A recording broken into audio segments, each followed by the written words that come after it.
जो health topic है, health topic में हमको कुछ जरूरी बातों को समझना बहुत जरूरी है, क्योंकि कंट्रोवर्शियल मुद्दे तो बहुत सारे हैं हमारे बीच में कि हम किसी भी मुद्दे को उठा के कंट्रोवर्सी बना ले। लेकिन जो अभी सबसे ज्यादा जरूरत है, हमें अपने देश में जो स्वास्थ्य सेवाएं हैं उनको बेहतर बनाना है।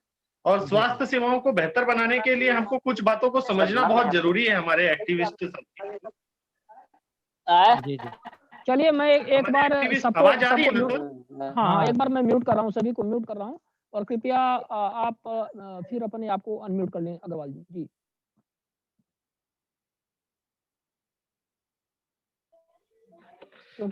जी। क्योंकि अननेसेसरली वॉइसेस आ रही थी लोग। हाँ, हमारे सभी साथियों को कुछ चीजें समझना बहुत जरूरी है। अगर हम बेसिक चीजों को नहीं समझेंगे तो हेल्थ साइट्स में हम लोग काम करना हमारे लिए बहुत मुश्किल होगा, और हम लोग अपने देश के लिए या अपने नागरिकों के लिए या अपने समाज के लिए कुछ कर नहीं पाएंगे। तो कुछ चीजों की बेसिक जो जरूरतें हैं हमें समझनी बहुत ज्यादा जरूरत है। आवाज आ रही है ना सर? हाँ जी जी, बिल्कुल आ रही जी। तो एक तो सबसे पहले हमको इस बात को भूल जाना चाहिए कि जो डॉक्टर्स हैं वो हमारा नुकसान चाह रहे हैं या हमसे पैसे लूटना चाह रहे हैं, या कोई हॉस्पिटल है हमको लूटना चाह रहा है, कहीं ना कहीं वो हमें सर्विसेज देना चाह रहे हैं। लेकिन कहीं ना कहीं इसमें हमारे समाज की भी गलती है, और कुछ डॉक्टर या कुछ मेडिकल से जुड़े हुए पेशेवर लोग अपनी जिम्मेदारियों का पूरी तरह से निर्वहन नहीं कर रहे हैं। इस कारण से ऐसी धारणाएं बन चुकी हैं कि हम लोग के जीवन बहुत संकट में है। और इसके लिए कहीं ना कहीं मेडिकल प्रोफेशंस में जुड़े हुए जिम्मेदार लोग उसके लिए खुद भी जिम्मेदार है कि वो इस बात को स्वीकार नहीं करते हैं कि उनके बीच में खामियां हैं। अगर वो स्वयं से उन खामियों को दूर करने लग जाएं तो हमारा हेल्थ सिस्टम बहुत जल्दी अच्छा काम करना शुरू कर देगा।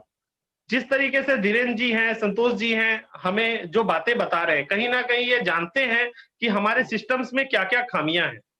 वो अच्छी तरह जानते हैं। मैं अभी उस मुद्दों को लेकर नहीं आना चाहता, क्योंकि मैं केस स्टडी के जरिए से या मटेरियल के जरिए से आप लोगों को रखूंगा ही। लेकिन वो अच्छी तरीके से जानते हैं कि हमारे यहाँ क्या प्रॉब्लम है, हमारे देश में हमारे लोगों की या हमारी खुद की क्या सोच है, हम किस तरीके की हम हर चीजों को मुफ्त में पाना चाहते हैं। और हम लोग ये हमेशा सोचते हैं कि जो डॉक्टर्स हैं, जो इतनी मेहनत करके पढ़ के आ रहा है, वो उनको मुफ्त में ही इलाज करे, मुफ्त में ही सारी सर्विसेज दे। अगर वो मुफ्त में नहीं करता है या हमारे लिए एकदम रिस्पॉन्सिबल काम नहीं करता है तो हम उन्हें एक अलग दूसरे नजरिए से देखने लग जाते हैं। तो यहाँ पर भी ये सब जो चीजें हैं एक नकारात्मक व्यवहार बना रहे हैं।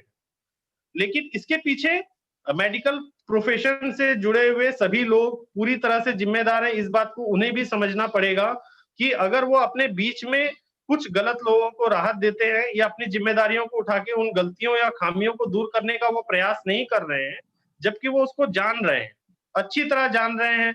धीरेन्द्र जी भी जान रहे हैं, संतोष जी भी जान रहे हैं, और भी डॉक्टर्स जान रहे हैं जो सिस्टम्स में जुड़े हुए और किसी जिम्मेदारी के साथ बैठे हुए नोडल ऑफिसर्स हो या रिस्पॉन्सिबल एचओडीज हो, वो भी जान रहे हैं।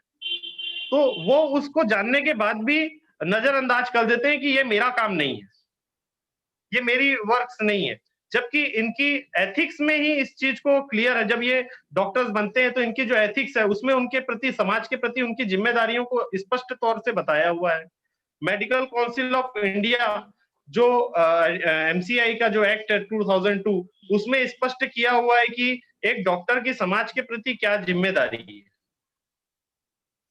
लेकिन क्या वो उन जिम्मेदारियों को पूरी तरह निभा रहे हैं? डेफिनेटली वो अपना काम कर रहे होंगे जिम्मेदारी से। वो बिल्कुल अपने पेशेंट्स के लिए बेहतर से बेहतर जो कर सकते हैं उसकी कोशिश भी करते होंगे। लेकिन क्या वो पूरी जिम्मेदारियां उठा रहे हैं? ये एक बहुत बड़ा प्रश्न है। लेकिन चूंकि ये आरटीआई से जुड़ा हुआ मंच है, जहां पे हम लोग आरटीआई के जरिए से किस तरीके से बेहतर कर सकते हैं, इस पर आज ये चर्चा है। इसलिए मैं उस विषय को इसमें नहीं जोड़ूंगा। लेकिन ये एक बहुत जरूरी बात है जो हम लोगों को, बीच में आए हुए हमारे साथियों को, गेस्ट को भी मालूम होनी चाहिए और उनको इस बात को, जिम्मेदारी को उठाना चाहिए।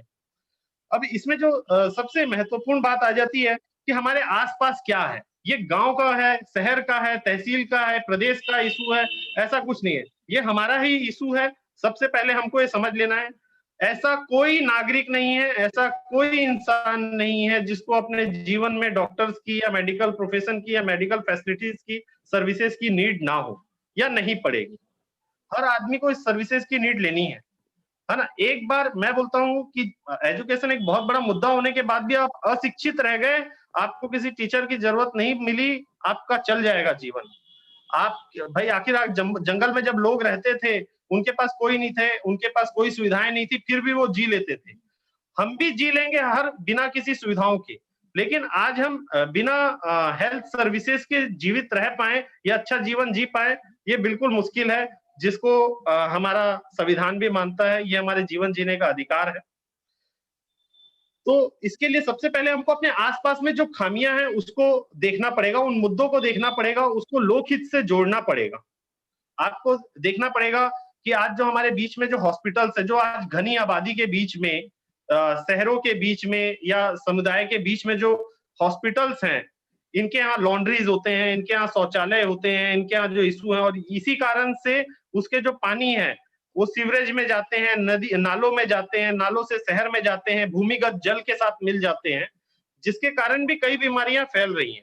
इसीलिए आप अगर ध्यान दें, जो क्लिनिकल इस्टेब्लिशमेंट एक्ट है, या जिसको हम रोगी उपचार या रोगोपचार व्यवस्था के लिए नर्सिंग होम एक्ट के नाम से जानते हैं, आपके मध्य प्रदेश में 1973 में बना था, फिर 2010 में बना, फिर 2013 या 15 में उसमें नियम आए।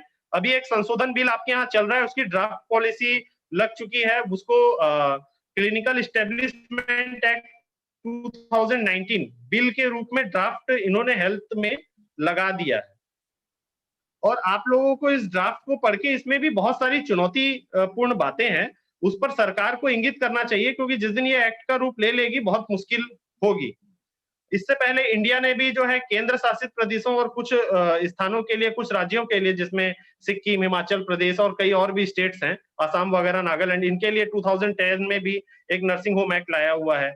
हमारे छत्तीसगढ़ में नर्सिंग होम एक्ट है। इसी तरीके से हर प्रदेशों में लगभग कोई ना कोई एक्ट इसके लिए बना हुआ है, वो अलग अलग नाम से उसको लोग जानते हैं। और हर एक्ट का एक मूल भावना है, उसका जो मूल उद्देश्य है, मैं अगर उस मूल उद्देश्य को पढ़ूं तो लगभग वो सेम होगा। मूल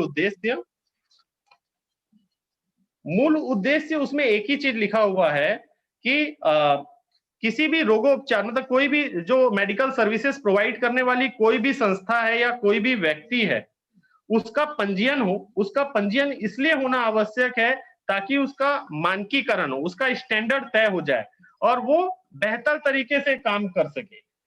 And the act provides the licensing of Nursing Home Act and Clinical Establishment Act for matters connected there with the ensure standardization and thereby achieving the improvement of healthcare services, जो इसका सबसे मूल उद्देश्य है। और यही मूल उद्देश्य की भावना आपको बोलती है कि ये जो अस्पताल है, एस्टेब्लिशमेंट है, जो ये है, इसके लिए एक विशेष तौर की जरूरतों की मांग की गई है। उनसे अपेक्षा की गई है कि वो उसमें क्या क्या चीजें होनी चाहिए, क्या नहीं होनी चाहिए, क्या करना चाहिए, क्या नहीं करना चाहिए, जिसका पालन किसी भी तरीके से नहीं हो रहा है। मेडिकल प्रोफेशन ये सोचता है कि भाई हम सर्विसेज प्रोवाइड कर रहे हैं, हम अपनी सुरक्षा की सभी दृष्टि से जितनी भी चीजें हैं हम उसको रोकने के लिए काम कर रहे हैं, लेकिन जो डॉक्टर्स हैं, जो ये जान रहे हैं, ये सब चीजें जान रहे हैं, वो अपनी सर्विसेज प्रोवाइड करने में लगे हुए हैं। उसको मैनेजमेंट करने के लिए उनके पास लोग नहीं है, उसको देखने के लिए लोग नहीं है। अगर उन्होंने लॉन्ड्री में गर्म पानी के लिए स्टीमर लगाया हुआ है, तो आप देखेंगे कि उनके स्टीमर में कपड़े वॉश नहीं होते, कपड़े वो गर्म पानी से नहीं धो रहा है। सामने वाला स्टीमर का यूज नहीं कर रहा है, वो सीधा सीधा हाथ से ठंडे पानी से धो दे रहा है कपड़े को। उसका भी उसमें नुकसान है और उससे हमें भी क्षति है। आप देखेंगे कि उनकी साफ सफाई के लिए विशेष तरीके की चीजें हैं, लेकिन वो नहीं किए जा रहे हैं। सब चीजें डॉक्टर्स भी ध्यान नहीं रख सकते हैं, लेकिन कहीं ना कहीं वो इन सब चीजों को जानते हैं कि उनके तरफ से क्या लापरवाही हो रही है। आज हमारे देश में लगभग 40 करोड़ लोग हर साल जो है किसी ना किसी तरीके से हेल्थ सर्विसेज में जाते हैं। 10 करोड़ केस जिसमें हम लोगों को 100% हेल्थ सर्विस में मेडिकल प्रोफेशंस की नीड होती है, जहां पर हम एलोपैथिक ट्रीटमेंट को बहुत ज्यादा जरूरी समझने लग जाते हैं। हर साल हमारे पास 1 करोड़ से अधिक या लगभग आईपीडी केसेस होते हैं, जो जहां पे पेशेंट्स एडमिट होना अनिवार्य स्थिति में होता है। हर साल लगभग 10 लाख लगभग नेग्लिजेंसी के केसेस आते हैं। ये सब जो हमारे आंकड़े हैं, हमारे जैसे पीपल फॉर बेटर ट्रीटमेंट, जिज्ञासु स्वास्थ्य मानव अधिकार संगठन और भी ऐसे बहुत सारे संगठन हैं जो इस क्षेत्र में काम कर रहे हैं, मैं उनके मिले हुए आंकड़ों के हिसाब से बता रहा हूं कि लगभग 10 लाख नेग्लिजेंसी के केस ऑन पेपर जाते हैं, चाहे सीएमएचओ ऑफिस हो, चाहे हॉस्पिटल एडमिनिस्ट्रेशन हो, चाहे गवर्नमेंट डिपार्टमेंट्स हो, कोर्ट हो, कंज्यूमर फोरम्स हो, कहीं पर भी ये 10 लाख केसेस जाते हैं। लेकिन मुद्दे की बात यह है कि इन 10 लाख केसेस में हम ये नहीं बोल सकते कि सभी के सभी गलत हैं और सभी के सभी सही हैं। हम इसमें देखेंगे कि 10 लाख मेडिकल नेग्लिजेंसी के केसेस में सच्चाई छुपी है, कहीं ना कहीं उनके साथ नेग्लिजेंसी हो रही है, उनके साथ लापरवाही हुई है। लेकिन सच्चाई ये है कि हर साल 10,000 केस भी नहीं होते होंगे, मैं क्या बोल रहा हूँ, 10 करोड़ एलोपैथिक केसेस मामले हमारे यहाँ जाते हैं, उसमें 10 लाख केसेस लगभग हर साल जो है मेडिकल नेग्लिजेंसी के बनते हैं।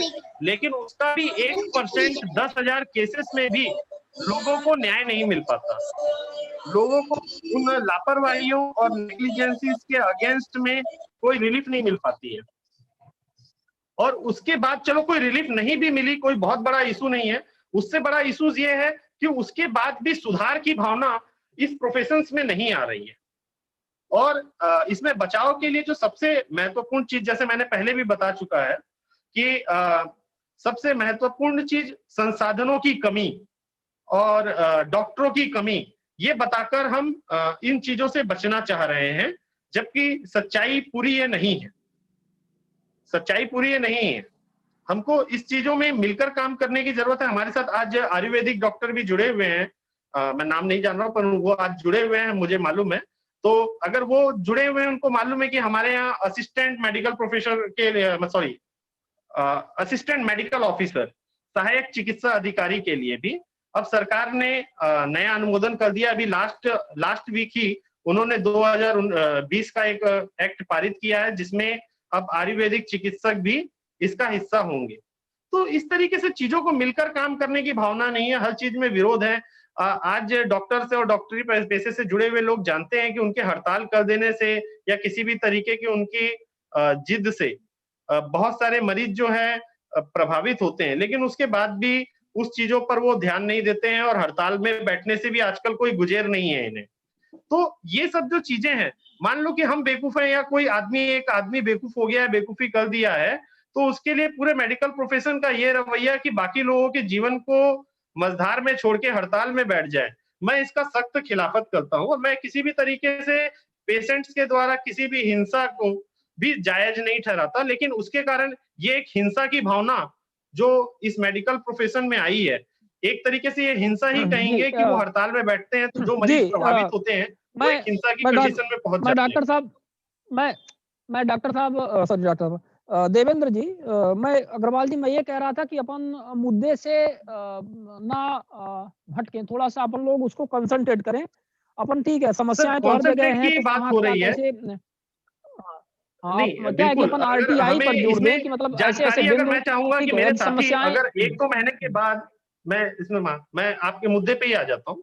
अगर मेरे साथी ये चाहेंगे कि वो इस मुद्दे पर काम करना चाहते हैं, हेल्थ सर्विसेज के मुद्दे पर, तो उनको सबसे पहले 2-3 चीजों की तैयारियां करनी चाहिए और उनको हेल्थ डिपार्टमेंट से ये 2-3 जानकारियां स्पेशली कलेक्ट करनी चाहिए और उसको समझने की कोशिश करनी चाहिए, जो कि उनको बहुत ही सरलता से मिल जाएंगी। अगर वो ऐसा करते हैं तो निश्चित तौर पर हेल्थ सर्विसेज में बेटर काम कर पाएंगे। हर विभाग, हर सचिवालय एक वार्षिक प्रतिवेदन जारी करता है, तो वैसे ही स्वास्थ्य विभाग भी एक वार्षिक प्रतिवेदन जारी करता है, जो कि मैं आपको अगर दिखाऊं, लगभग कुछ इस तरीके के रूप में हो सकता है, कुछ इस तरीके के रूप में हो सकता है।